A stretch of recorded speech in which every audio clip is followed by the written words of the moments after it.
It is the owner and general manager of your Dallas Cowboys, Jerry Jones. Good morning, sir. Hey, Kevin, Corey, Mike, good morning. Well, we love having you on, especially to talk about the Cowboys, but there is always league things happening, and I was hoping you could shed some light on it, on the playoff situation for us. Are the owners voting on anything about neutral site playoff games or anything like that today? Yeah, when I hang up, I will immediately go into, I'm delaying the meeting because of this show we're on. Thank you. But seriously, when I hang up at 11, I'll get on a call, and we're going to vote to make an accommodation for our circumstances because of the concern and what we needed to adjust because of Damar Hamlin's injuries. And so that'll be done and should be finished by noon. I know, I'm sure sometimes these meetings can be unpredictable, but do you imagine this being a contentious vote or everyone being like, yeah, we got the plan, let's do what was announced last night? If the teams that will be the more impacted right now, the issue is always, well, it's one thing to, in fairness, to reset the rules as you move through the season. On the other hand, make no mistake about it, everybody realizes that this was such an exceptional happening, and the impact of the just the impact, the total impact. I keep overusing the word, but the total scope of what Monday night was about calls for an adjustment. Jerry, in midstream, so to speak, as we're playing this season out. This is a critical time. Home field advantages that are earned by how your team has played over the year. These are all very valuable things that have no use, but really right now are considered not to be confused with sensitivity with the injuries of Hamlin at all. Jerry, when this doesn't specifically have to do with this specific vote, but just in general in the history of Jerry Jones with the league, are you more likely to go against the grain whenever votes come up, or go with the group?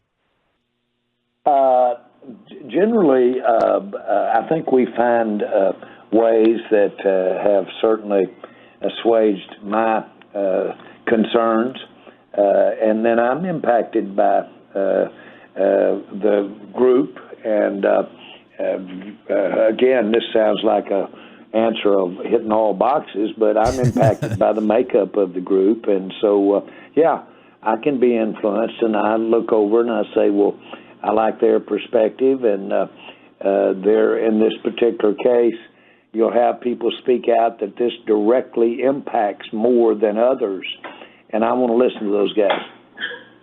Now, Jerry, I said, and I've said this before, if aliens came to our planet and somehow found themselves at the Hall of Fame looking for great leaders and humans, that one of the first people that I want them to find is Darren Woodson. Now, I know your bust is in there already too, so obviously they want to check Jerry Jones out. But do you agree that Darren Woodson could save the planet if aliens had to have a discussion with him? I'll go right along with your sentiment there, and more than sentiment. He's never wavered. He's been so consistent. Darren seemed like that the first time that he walked on the field at the Cowboys, he was the way that he is now. But he's solid, he's sensitive, but make no mistake about it, there's a tremendous Hall of Fame football player inside, apart from his demeanor and his leadership skills. Is it safe to assume you feel the same way about the Hall of Fame worthiness of DeMarcus Ware?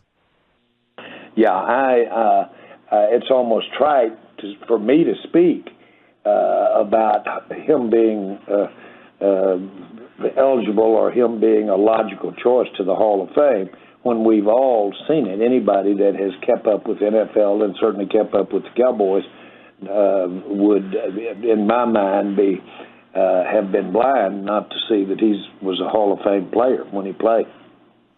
Now, Jerry, Dak he's 9-1 against Washington. His numbers against Washington are phenomenal. And I've talked about this with Mike before a number of times. In baseball, there are hitters that are just really good against certain teams, and it happens in certain sports that I don't know if it's the jersey color or what. Why do you think Dak and the Cowboys in general are so good against the NFC East with Dak Prescott? I think it speaks to his leadership, and I've got a tongue-in-cheek when I say this. When the nation capital gets involved, which I think of leadership or following them as leaders, when the nation capital gets there, he knows how to give them some capital punishment. Oh, I love that. That is tremendous right there. I was curious, in terms of this game and all of the relevant games, y'all's playoff seeding happening at the same time, like if the Eagles were blowing out the Giants at halftime, would y'all monitor that and then, adjust your strategy accordingly in terms of playing starters and everything? No, that's a good question. It's a real good question, but Thank you. Well, we don't go beyond what's between the lines out there on the field at the time of the game.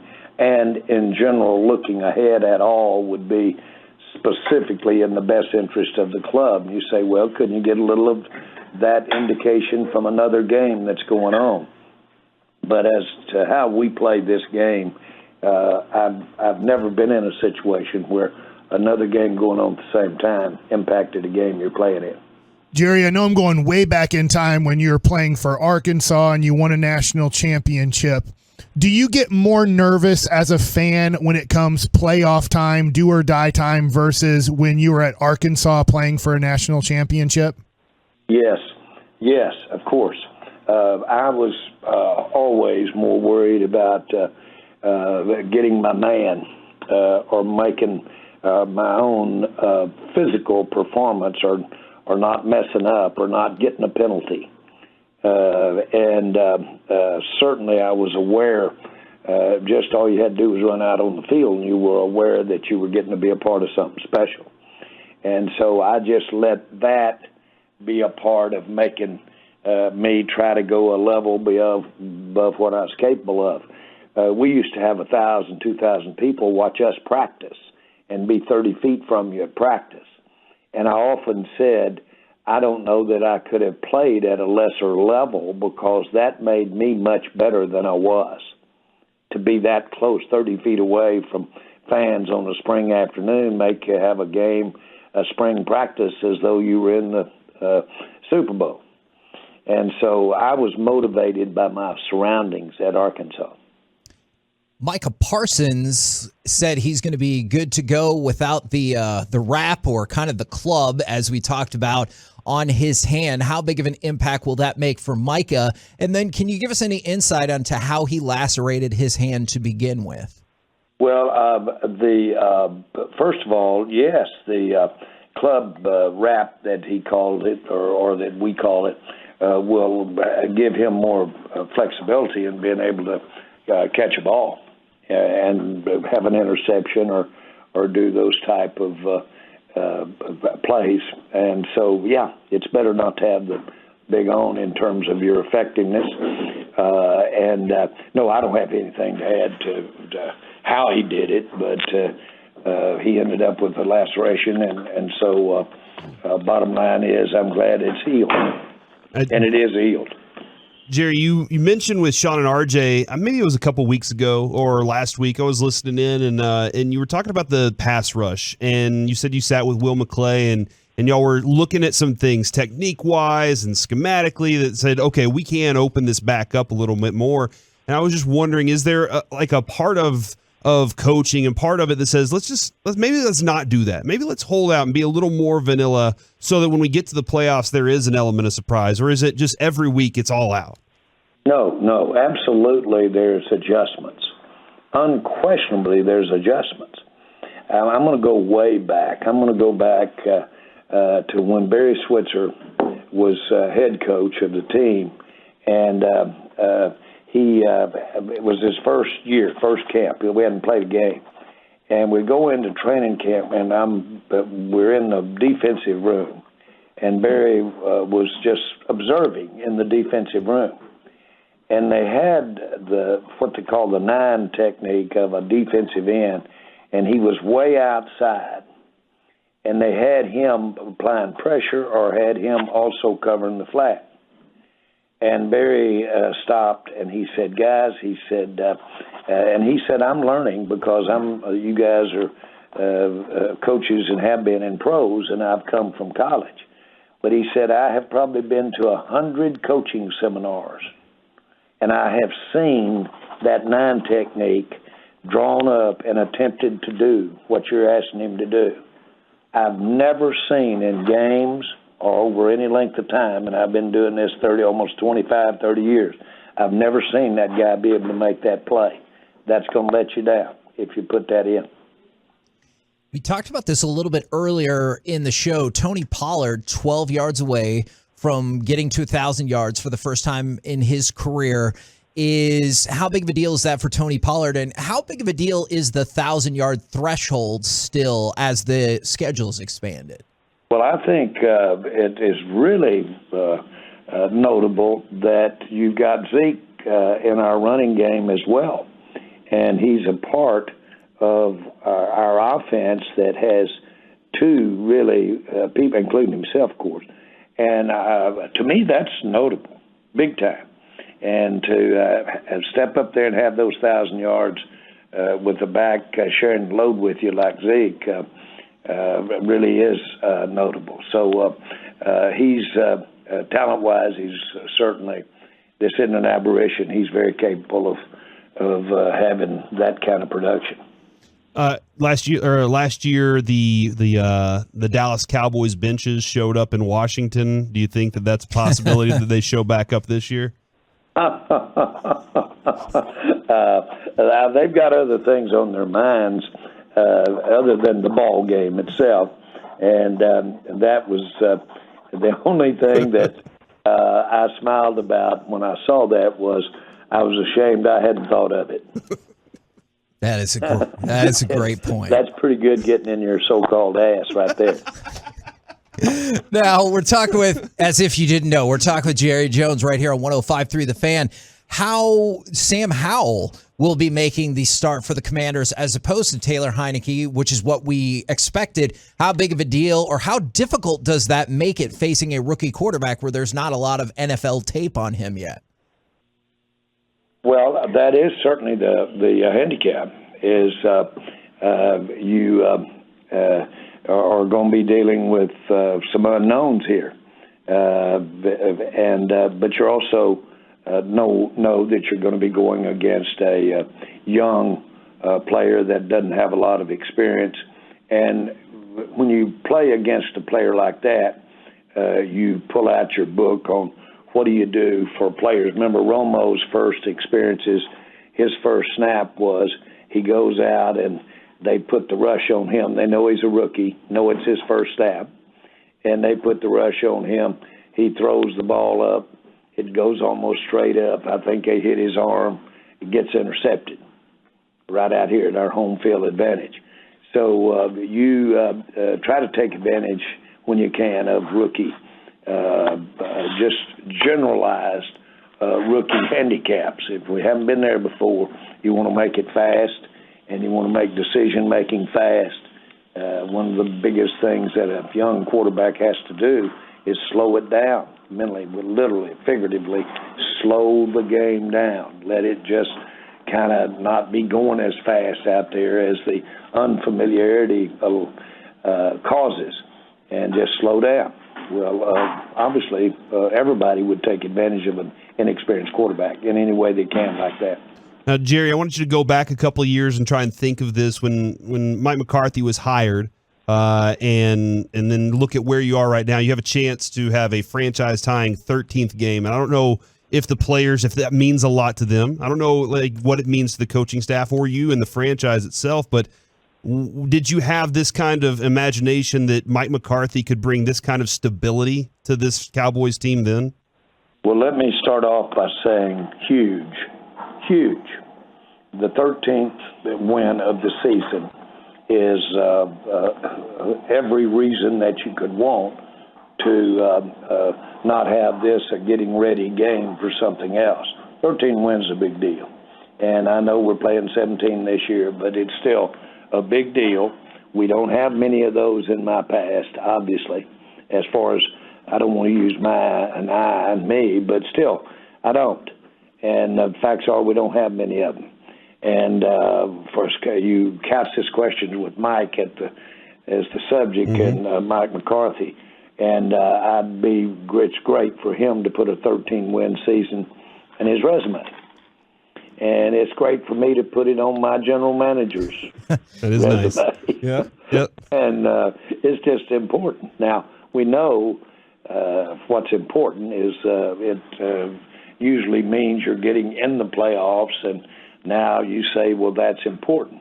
Well, I'll tell you this. You go through the stat books and you look at coaches' records and look at team records, and there's a lot of stuff in there that's about how the franchise has done, a team has done, or a coach or a player has done that aren't playoff games.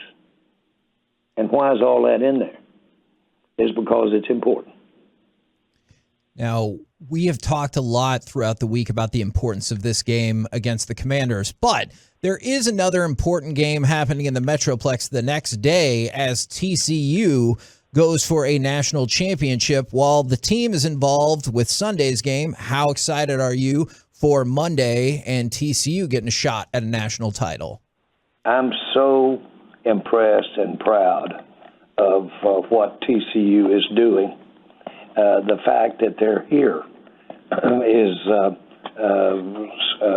just magical, and I don't mean it to be rare in that sense. I mean it to be from the standpoint of having come as far as this team and this school has come. When you look at the lay of the land today, this is more impressive than if it had been done at any time in my mind in college football for TCU, a school of that enrollment, a school of that stature, stepping up here and having a chance to win the national championship in one ball game, one ball going the right way. This is particularly impressive now that you have the ability of these players to move around and have other incentives than have ever been there before for, let's say, wealthier teams. Can I say that? Yeah. Whether it be tradition or whether it be financial. But to be able to sit up here in the face of the way the game is today in college and be lining up and taking a kickoff to win the national championship is a huge deal for TCU. Yeah, and for them to be doing it at SoFi Stadium, that's got to have a little bit of a warm place for you too, huh? Well, it does, and that's big time. And we thought when that stadium was being built, entertainment capital of the world, and we had in mind really for our game, certainly football, we had in mind this type of showing. And it's going to get it, all the glitz and glamour of everything about football that you can have today. But the great thing, again, is that this team, TCU team, is no joke. Boy, it is a sound team that can win this game. And do they have an uphill battle? They do. But should they do it, it'll be one of the real sports stories of would be one of the sports stories of my time. Jerry, I don't know if you happen to see that Washington did unveil a new mascot, and it is Tutty. Have you gotten to see Tutty? And I wanted to get your thoughts on Tutty so far. I didn't. No, I haven't been introduced officially. I guess I'll get it up there. You know, it's a great tradition between Rowdy and the Washington mascot. One of the first characters I met was the Washington mascot when I became a part of the Dallas Cowboys.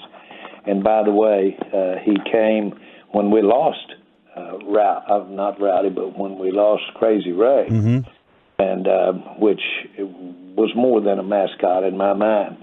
But boy, I love that relationship between Crazy Ray and the Washington mascot. And if you could get one going like that between us and the Commanders again, that would be good. Well, we appreciate your time as always, and if you want to call us back after the vote, obviously, we'd be glad to take your call. It looks pretty good, pretty solid. What you're reading about right now, it'd be surprising not to see it go that way. All right, excellent. Fantastic. Appreciate it very much, good sir. Bye.